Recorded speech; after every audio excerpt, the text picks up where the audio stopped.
बुड़ी जाउथुबा घर छात उपरू 3 जन को उद्धार कला अग्निशम विभाग।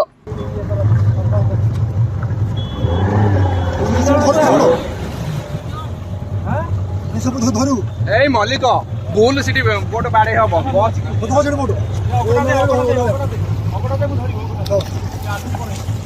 बुढ़ा बलंग नदी रे बन्या जलस्तर बढ़िबा जोगु बालेश्वर जिला रेमुणा ब्लॉक रो एकाधिक पंचायत पानी घेରରେ रहिछि। एही समय रे दहपड़ा पंचायत रे थिबा एक इटा भाटी घर छात उपरू 3 जन को अग्निशम विभाग उद्धार करिछि। उद्धार होइथिबा 3 जन इटा भाटीर श्रमिक भाबे कार्य करंती।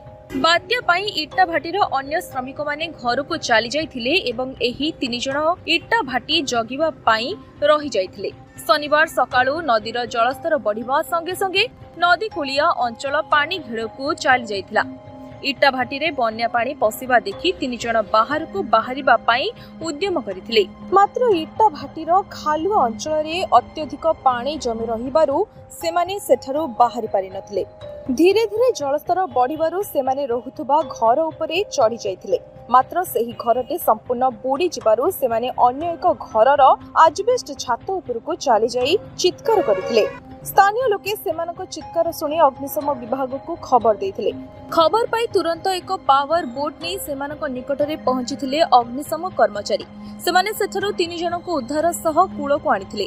उद्धार होइथिबा 3 जन हेले देबू सिंह, जीतू सिंह और सुकुरा नायक। समस्ते मयूरभंज जिलार बारिदा अंचलर निवासी। सेमानक मध्यरु जीतू सिंह दीर्घ समय पानी रे रही असुस्थ होई पड़िथिबारु तांको जिला मुख्य चिकित्सालय रे भर्ती करा जायछि।